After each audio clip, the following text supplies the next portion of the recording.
दोस्तों, भारतीय नर्स निमिषा प्रिया पर यह वीडियो करने से पहले मैं थोड़ा भावुक हूँ। शायद ये विश्लेषण करते समय मेरी आंखें नम हो जाएं। इसके पीछे कारण है कि भारत से लगभग 3300 किलोमीटर दूर अरब सागर को पार करने के बाद यमन देश में कल निमिषा प्रिया को सजा दे दी जाएगी और उसके बाद निमिषा प्रिया इस दुनिया में नहीं रहेंगी। इसका कारण है यमन में शरिया कानून।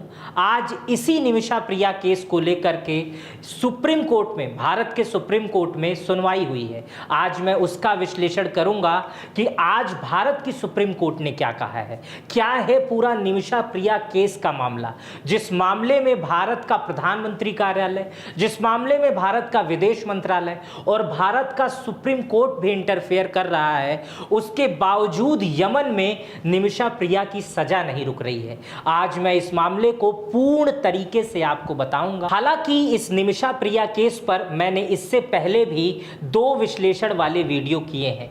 जो लोग वो वीडियो देख चुके हैं वो इस वीडियो को थोड़ा सा स्किप करके आगे आज जो सुप्रीम कोर्ट में सुनवाई हुई है उसे सीधे समझ सकते हैं और वो विश्लेषण देख सकते हैं। और जो लोग निमिषा प्रिया केस को नहीं जानते हैं वो बहुत ध्यान से इस वीडियो को देखें, क्योंकि भारत के लोग जो विदेश में रहते हैं उनके साथ ये निमिषा प्रिया वाली घटनाएं हो सकती हैं, क्योंकि बहुत सारे गल्फ कंट्री में, मुस्लिम देशों में शरिया कानून चलता है और ये कानून इतना कड़ा होता है जिसका जीता जागता उदाहरण निमिषा प्रिया भारतीय नर्स हैं, जिन्हें कल सजा दे दी जाएगी और वो इस दुनिया में नहीं रहेंगी। तो दोस्तों, देर ना करते हुए आपको बताता हूं कि आखिर निमिषा प्रिया केस क्या है। दोस्तों, ये है निमिषा प्रिया और निमिषा प्रिया एक भारतीय नर्स है। बचपन से ही निमिषा प्रिया जो है वो नर्स बनना चाहती थी और वो नर्स बन भी गई। निमिषा प्रिया केरल के पक्कड़ जिले की रहने वाली हैं और नर्स बनने के बाद निमिषा प्रिया जो है वो शादी कर ली। शादी होती है उनकी टॉनी थॉमस से। एक नाम बहुत ध्यान से याद रखिएगा। शादी इन लोगों की बहुत अच्छी चल रही थी। निमिषा प्रिया अपनी आय को और बढ़ाना चाहती थी, इसलिए निमिषा प्रिया को यमन से एक ऑफर आया। जगह जगह वो जितने भी फॉर्म निकल रहे थे नर्स के वो डाल रही थी, विदेशों में भी डाल रही थी। यही प्रक्रिया उन्होंने यमन में भी की और यमन से निमिषा प्रिया को ऑफर आ गया कि आप यमन में आकर नौकरी कर सकती हैं। निमिषा प्रिया उस समय केरल में मिल रही नर्स की तनख्वाह को देखा और यमन में मिल रही नर्स की तनख्वाह को देखा, दोनों में बड़ा अंतर था। निमिषा प्रिया को लगा कि यमन में ज्यादा तनख्वाह मिल रही है, इसलिए उन्हें यमन जाना ज्यादा ठीक लगा। निमिषा प्रिया उस समय यमन निकल जाती हैं, लेकिन उसी समय उनके पति जो टोनी थॉमस रहते हैं वो कहते हैं कि निमिषा, अभी हमारी नई शादी हुई है, हम सब मैं भी तुम्हारे साथ चलता हूं और वहीं पर हम रहेंगे और मैं भी जो हूं, तुम्हारी तो नौकरी लग गई है, मैं भी यमन में कोई काम देख लूंगा और मैं भी काम करने लगूंगा और हमारी जिंदगी बहुत बेहतर होगी। यमन में निमिषा जो है 2008 में चली जाती हैं, उनकी नौकरी भी लग जाती है, बहुत खुशहाल जिंदगी चलने लगती है। लेकिन धीरे धीरे यमन में जो है वो गृह युद्ध की स्थिति शुरू हो जाती है और जो निमिषा के पति रहते हैं उनका जो छोटा मोटा काम लगा था वो भी बंद हो जाता है। धीरे धीरे आर्थिक बोझ यमन में बढ़ने लगता है। तब निमिषा के पति फैसला लेते हैं कि वो अपने बेटे के साथ, उस समय उनका एक पुत्र भी हो जाता है, वो अपने बेटे के साथ भारत वापस आ जाते हैं, आ जाने का निर्णय लेते हैं। निमिषा कहती है कि ऐसा है कि आप चले जाइए, कुछ दिन में मैं भी यहां से इस्तीफा देकर और सब कुछ पैक करके मैं भी भारत वापस आ जाऊंगी। और उस समय यमन में जो है वो गृह युद्ध की स्थिति चलती है। निमिषा के पति 2014 में वापस आ जाते हैं, लेकिन उसके बाद से यमन में गृह युद्ध होता है, गृह युद्ध की स्थिति छिड़ जाती है, लेकिन सब कुछ ठीक नहीं होता है। इस मामले में दूसरा टर्निंग पॉइंट आ जाता है। निमिषा जहां काम करती थी वहीं पर हन्नान भी काम करता था। नाम एक एक याद रखिएगा, हन्नान भी काम करता था। हन्नान जो था वो निमिषा का दोस्त था। वो कहता है कि निमिषा, जहां तुम काम कर रही हो वहां तुम बहुत अच्छी नर्स हो चुकी हो और यहां पर उस मुकाबले तुम्हें पैसे कम मिल रहे हैं। अगर हम दोनों लोग मिलकर के एक अच्छा सा क्लिनिक खोलते हैं, एक अच्छा सा अस्पताल खोलते हैं, तो तुम यहाँ पर और पैसे कमा पाओगी। और यमन में चूंकि जो स्वास्थ्य व्यवस्था है वो बहुत ठीक नहीं है, यमन में अभी भी हकीम वैद्य ये वाली चीज़ें चल रही हैं। यमन में अगर किसी को गंभीर बीमारी हो जाती है तो वो दूसरे देशों का रुख करता है, क्योंकि यमन में मेडिकल सुविधाएं बहुत खराब है। लेकिन उस स्थिति में जब निमिषा वहाँ गई थी तो वहाँ पर उसने बहुत सारी चीज़ों को ठीक किया था। और उसके बाद से यमन में निमिषा का जो दोस्त रहता है हन्नान, वो कहता है कि एक साझेदारी में हम अस्पताल खोलते हैं। उसका दोस्त हन्नान बहुत अच्छा था। तब निमिषा अपने पति से बात करती है कि हन्नान जो कह रहा है मेरा दोस्त, वो कह रहा है यहाँ नौकरी छोड़ दो और एक अस्पताल मिलकर खोलते हैं, और उस अस्पताल को खोलने के बाद तुम्हारी स्थिति ऐसी हो जाएगी कि तुम अपने पति बच्चों को वापस बुला लोगी, वो भी उसी में कुछ काम कर लेंगे और व्यवस्थाएं बहुत ठीक हो जाएंगी। निमिषा को, उसके पति को ये बातें बहुत अच्छी लगती है कि एक 50-50% की साझेदारी में एक नर्सिंग होम खोलने की बात होती है। लेकिन एक समस्या आ जाती है, यमन के कानून के अनुसार यमन का नागरिक जो है वही वहाँ पर कुछ खोल सकता है, बाकी लोग साझेदारी कर सकते हैं। इसी बीच जो दूसरा टर्निंग पॉइंट इस मामले में आता है, निमिषा का जो दोस्त रहता है हन्नान, वो निमिषा को सलाह देता है कि ऐसा है कि 50-50% की साझेदारी तो तभी हो पाएगी जब तुम यहाँ की नागरिक हो, और यहाँ की नागरिक तुम तब बनोगी जब तुम यहाँ के किसी व्यक्ति से शादी कर लो, भले ही वो शादी कागज पे ही हो। तब निमिषा इस मामले को लेकर थोड़ा हिचकिचाती है, कहती है नहीं यार, अब मेरी तो शादी हो चुकी है, बच्चे हैं, अब ये कैसे मैं कर सकती हूँ।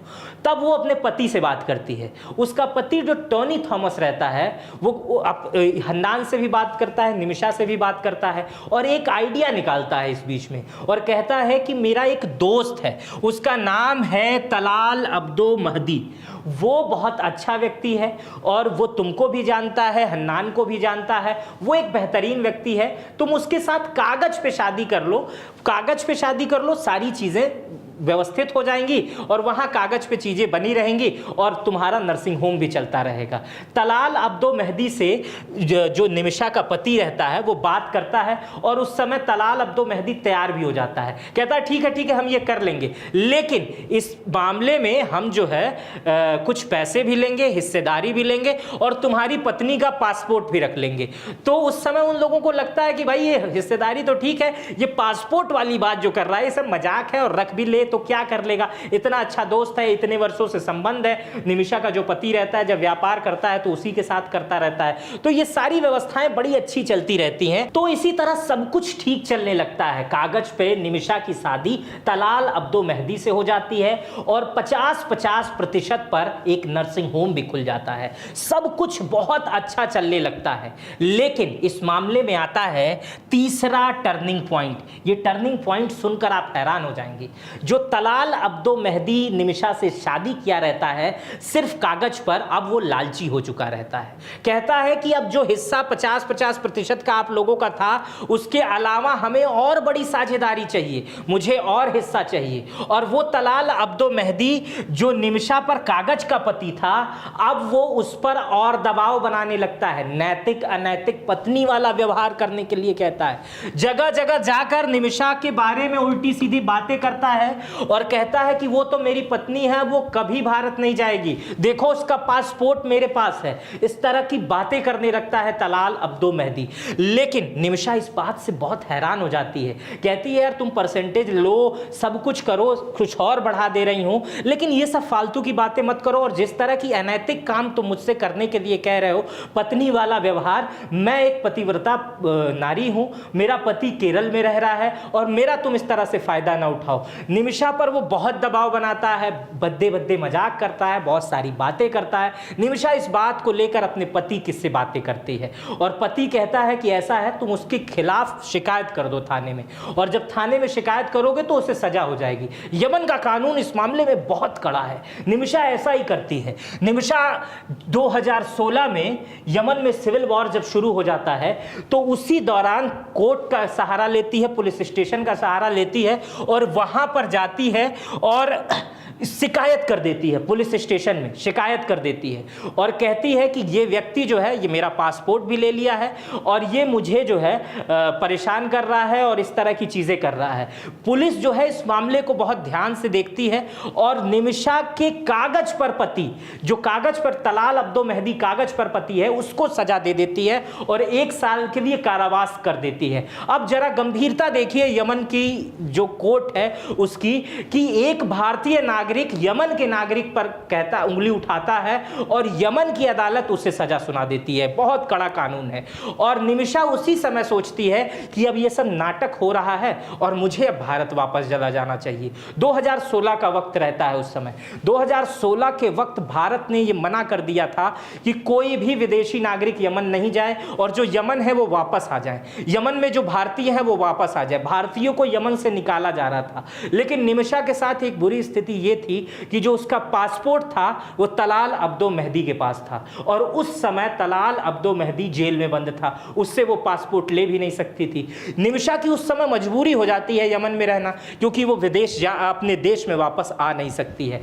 वो इंतजार करती है कि तलाल निकलेगा तब इससे किसी तरह फिर से पासपोर्ट मांगा जाएगा। लेकिन तलाल अब्दो मेहदी जब निकलता है तो वो जो है खूंखार हो चुका रहता है, क्योंकि उसी निमिषा की वजह से उसे 1 साल सजा हुई रहती है और वो जेल में रहता है। उसकी तबीयत भी खराब हो चुकी रहती है, जेल में उसकी व्यवस्थाएं, मानसिक स्थिति भी नहीं ठीक हो जाती है। वो बाहर आता है, वो उसको सिर्फ और सिर्फ बदला लेना रहता है। अब वो एक कह देता है कि मैं उसे कभी पासपोर्ट नहीं दूंगा, क्योंकि वो सजा काट के आया रहता है।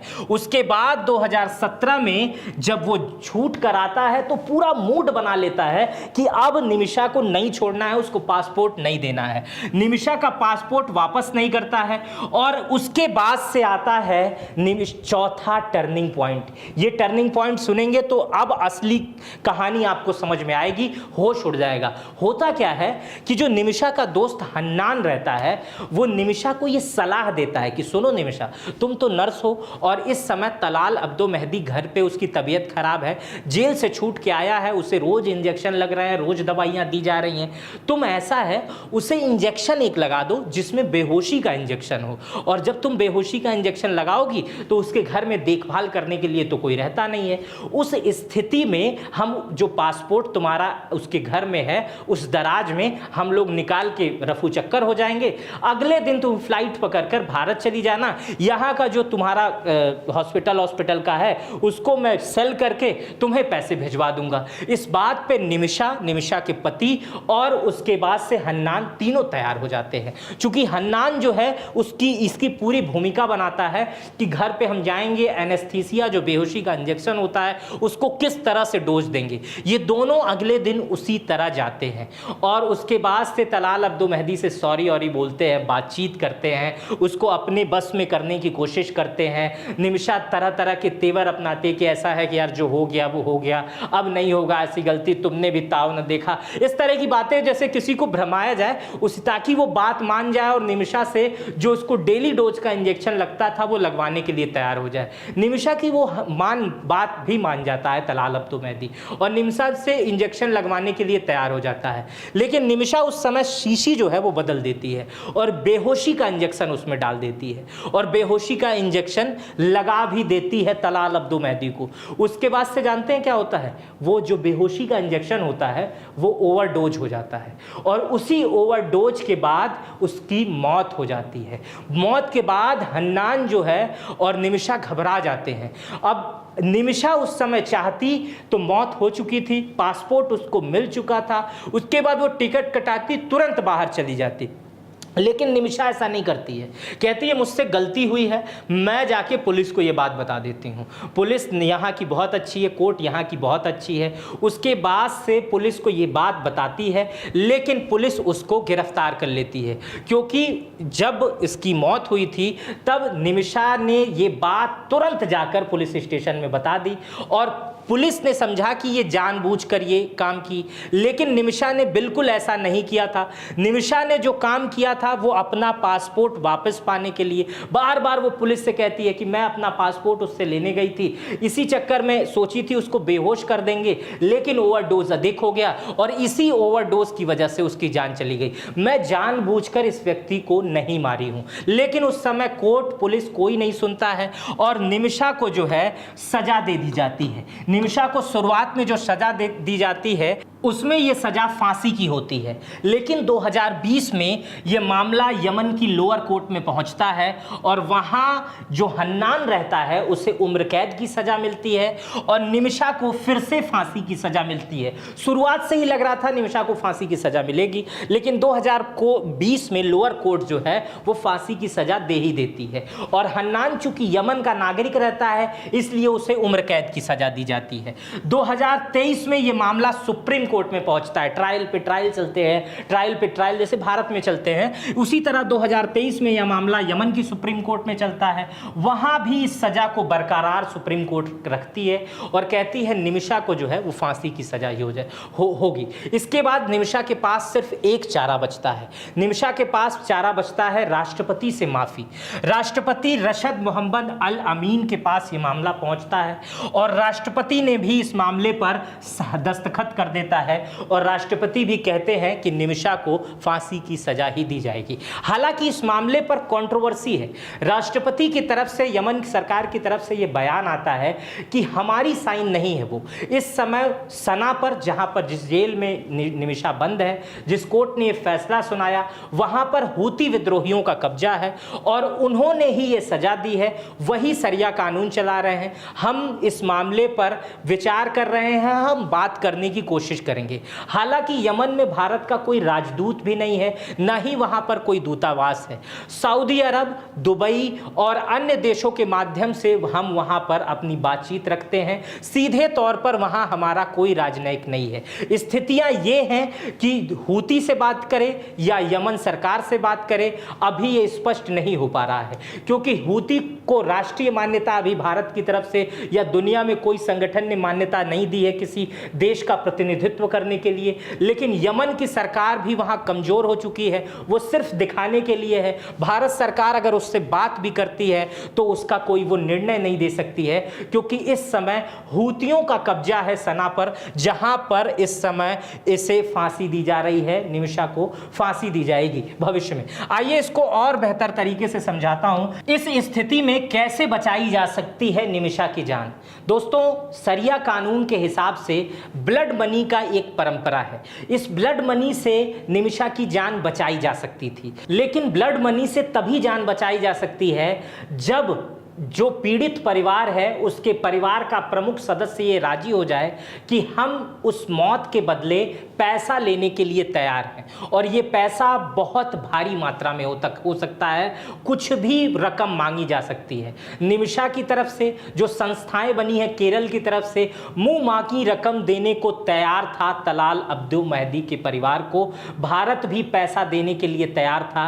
लगभग $1 मिलियन से अधिक देने का प्रयास किया गया और सऊदी अरब में नौकरी देने का प्रयास किया गया, बाहर विदेश में सेटल करने का प्रयास किया गया, लेकिन तलाल अब्दुल मेहदी के परिवार ने इसे मानने से इनकार कर दिया, पैसा लेने से इनकार कर दिया। निमिषा प्रिया की मां, निमिषा प्रिया के वकील, निमिषा प्रिया के जो एनजीओज हैं, जो तमाम लोग उस पर काम कर रहे हैं, वो तलाल अब्दुल मेहदी के परिवार के पास जाते हैं, माफी मांगते हैं, हाथ जोड़ते हैं, ब्लड मनी लेने की बात करते हैं, लेकिन कोई भी उसे लेने से इनकार कर देता है। यही कारण है, ब्लड मनी ही एक कारण है जिसे बचाया जा सकता है। जब राष्ट्रपति भी ये कह दे कि अब फांसी की सजा बरकरार है, उसके बाद से सिर्फ एक रास्ता बचता है, ब्लड मनी, जिस पे भारत सरकार भी कह रही है, बार बार फोकस कर रही है कि उसके परिवार, जो तलाल अब्दुल मेहदी का परिवार है, उसको पैसे दिए जाएं और इस मामले से निमिषा प्रिया को बचाया जाए। लेकिन तलाल अब्दुल मेहदी का परिवार जो है वो पैसे लेने से इनकार कर रहा है।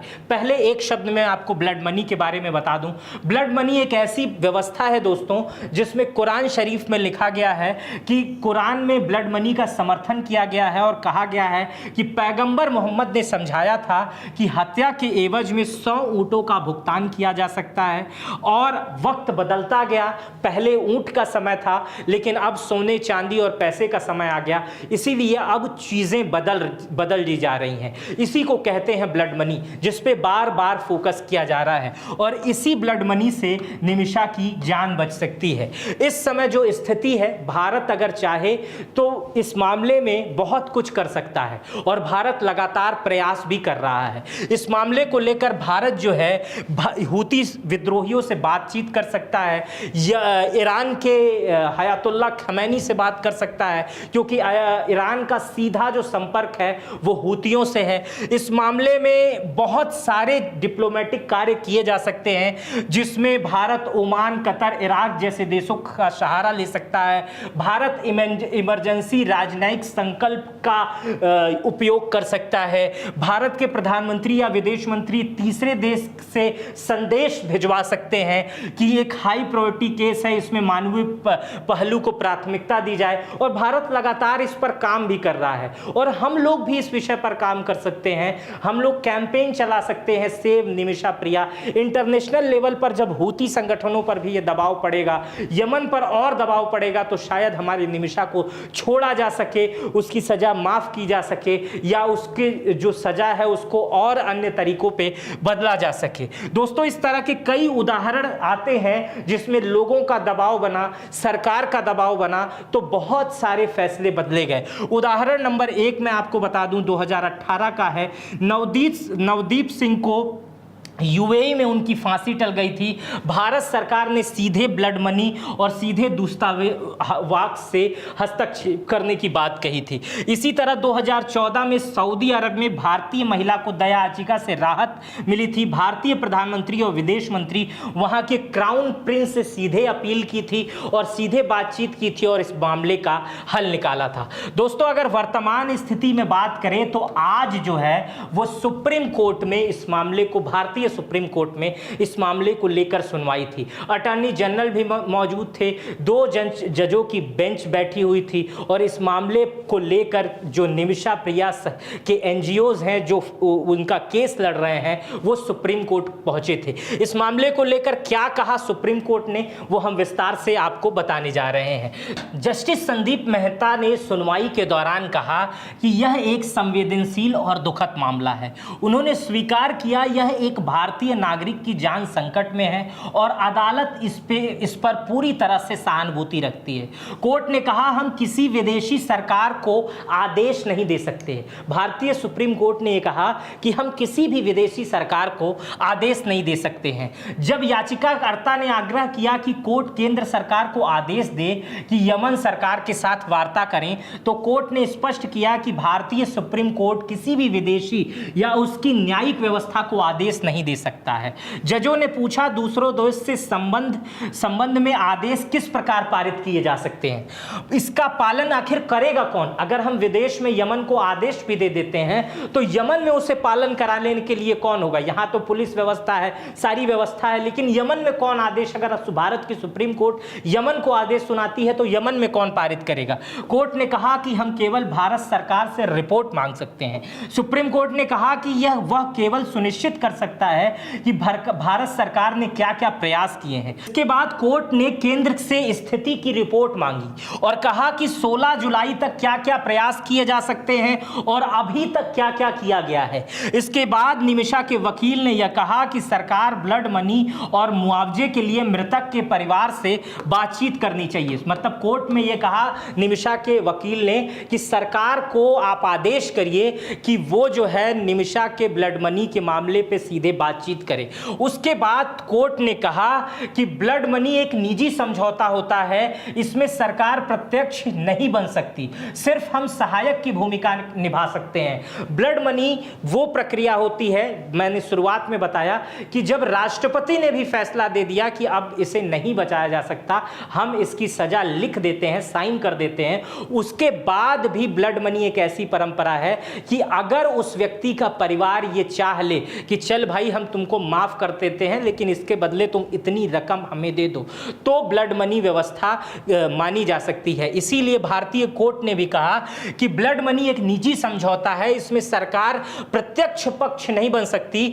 हम सिर्फ सहायक की भूमिका निभा सकते हैं। जैसे हम पैसे में आपकी मदद कर सकते हैं, हम आपको वहाँ ले जाने में आपकी मदद कर सकते हैं, जैसे यमन में कोई फ्लाइट वगैरह नहीं चल रही है, हम वो सारी मदद कर सकते हैं, लेकिन हम बात नहीं कर सकते, क्योंकि वहाँ की कोर्ट ने भी फैसला दे दिया है।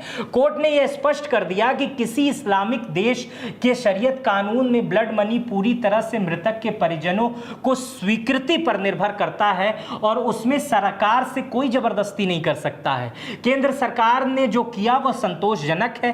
कोर्ट ने अटॉर्नी जनरल एजी से पूछा, सरकार ने अब तक क्या क्या प्रयास किए हैं? तब एजी ने विस्तार से बताया, यमन में कोई दूतावास नहीं है, संपर्क सीमित है और निजी माध्यमों से बातचीत हो रही है। तो कोर्ट ने कहा कि सरकार अपनी सीमा तक उचित प्रयास किए हैं, यानी कोर्ट सरकार की कार्रवाई को स्वीकार किया और उसमें कोई कोताही कोर्ट ने नहीं पाई।